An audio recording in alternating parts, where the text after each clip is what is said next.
വയനാട് ചാലികതയിലെ ആളെക്കൊല്ലി മോഴയാനയെ മയക്കുവെടി വെക്കാനുള്ള ദൗത്യം ഇന്നും തുടരും.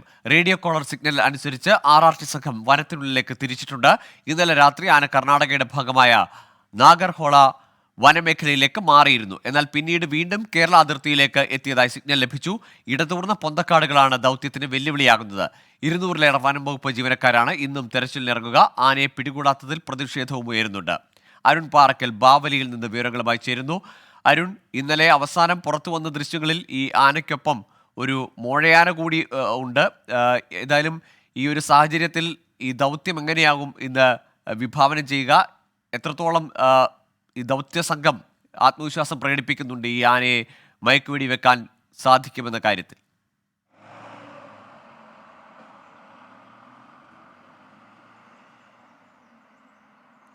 ഗോകുലെ, ഇന്ന് 4-ാമത്തെ ദിവസമാണ് ഈ കാട്ടിൽ ദൗത്യസംഘം 200-ലധികം വരുന്ന വനം വകുപ്പ് ഉദ്യോഗസ്ഥർ കാട്ടിലേക്ക് കയറി ഈ ആനയെ പിന്തുടരുന്നതും മയക്കുവെടി വെക്കാൻ ശ്രമം നടത്തുന്നതും. പക്ഷേ ഇത് വിജയിക്കുന്നില്ല എന്നതിന് കാരണം അത്രത്തോളം ദുഷ്കരമാണ്, ശ്രമകരമാണ് കാര്യങ്ങളുടെ കിടപ്പ് എന്നുള്ളതാണ്. ഒന്ന്, ഈ കാടിനകത്ത് 2 ആൾ പൊക്കത്തിലാണ് ഇടതൂർന്ന ഒരു കുറ്റിക്കാടുകൾ, അതായത് മുൾവേലികളൊക്കെ ഉള്ളത്, ആ മുൾക്കാടുകളൊക്കെ ഉള്ളത്. അതിനിടയിൽ കൂടി ഈ വനംവകുപ്പ് ഉദ്യോഗസ്ഥർക്കും കുങ്കികളെയും കൊണ്ട് അതിനിടയിൽ കൂടി ഈ ആനയെ പിന്തുടരുക എന്നത് ശ്രമകരമായ ദൗത്യമാണ്.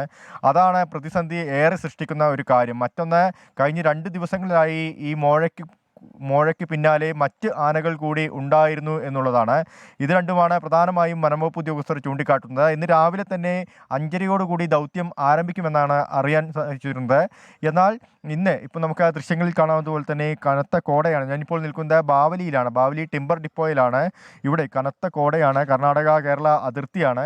ഇപ്പോൾ ഈ മൂടൽ മഞ്ഞൊന്ന് അയഞ്ഞു വരുന്നേ ഉള്ളൂ. നമുക്ക് ആ തൊട്ട് പുറകിൽ കാണുന്ന ടിമ്പർ ഡിപ്പോയിൽ RRT സംഘമൊക്കെ എത്തിയിട്ടുണ്ട്, വനംവകുപ്പ് ഉദ്യോഗസ്ഥർ എത്തിയിട്ടുണ്ട്. ഈ ട്രാക്കിംഗ് ടീം ഇതുവരെ കാട്ടിലേക്ക് കയറിയിട്ടില്ല. ഈ കോടയൊന്ന് അയഞ്ഞതിന് ശേഷം മാത്രമേ ഈ ട്രാക്കിംഗ് ടീമിന് കാട്ടിലേക്ക് കയറാൻ സാധിക്കുകയുള്ളൂ. അത്രത്തോളം ദുഷ്കരമായ ഒരു സാഹചര്യമാണ്. പ്രതികൂല കാലാവസ്ഥയിലും വനംവകുപ്പ് ഉദ്യോഗസ്ഥർ കൃത്യതയോടുകൂടി ഈ ആനയെ എങ്ങനെയെങ്കിലും മയക്കുവെടി വെക്കുക എന്നുള്ള ഒരു അജണ്ട മാത്രമാണ് വനംവകുപ്പ് ഉദ്യോഗസ്ഥർക്ക് മുന്നിലുള്ളത്. ഈ ആനയെ തിരിച്ച് കാട്ടിലേക്ക് കയറ്റി വിടുക എന്നൊരു അജണ്ടയൊന്നുമില്ല.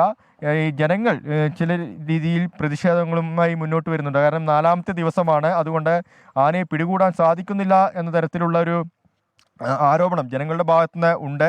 ശ്രമകരമായ ദൗത്യം, ദുഷ്കരമായ ദൗത്യമാണ് വനം വകുപ്പിന് മുന്നിലുള്ളത്. എന്തായാലും ഇന്ന് ഈ ആനയെ മയക്കുവെടി വയ്ക്കാൻ സാധിക്കുമെന്ന് തന്നെയാണ് വനം വകുപ്പ് ഉദ്യോഗസ്ഥർ ആത്മവിശ്വാസം പ്രകടിപ്പിക്കുന്നത്. പ്രത്യേകിച്ച് ഈ ബാവലി ഭാഗത്ത് തന്നെയാണ് ഇന്നിപ്പോൾ ആനയുള്ളത്. കർണാടകയിലെ നാഗർഹോള വനത്തിലേക്ക് ആന കടന്നെങ്കിലും അത് തിരിച്ച് ബാവലി ഭാഗത്തേക്ക് തന്നെ എത്തിയിട്ടുണ്ട്. ഈ കോട മാറുന്ന പക്ഷം ഈ ട്രാക്കിംഗ് ടീം അകത്തേക്ക് കയറും, RRT സംഘം അകത്തേക്ക് കയറും. ആനയുടെ സാന്നിധ്യം ഇപ്പോൾ ഏത് ഭാഗത്താണെന്നൊക്കെ ഉദ്യോഗസ്ഥർക്ക് മനസ്സിലായിട്ടുണ്ട്. ഉടൻ തന്നെ ഈ ദൗത്യം ആരംഭിക്കുമെന്നാണ് മനസ്സിലാക്കാൻ സാധിക്കുന്നത്. ഗോകുൽ, ശരി. അരുൺ പാറക്കലാണ് ബാവലിയിൽ നിന്ന് വിവരങ്ങൾ പങ്കുവച്ചത്. ഏതായാലും ഇന്ന് തന്നെ ആനയെ മയക്കുവെടി വെക്കാം എന്നതാണ് പ്രതീക്ഷ. ഉടൻ തന്നെ ഈ ദൗത്യസംഘം വനത്തിനുള്ളിലേക്ക് പ്രവേശിക്കും.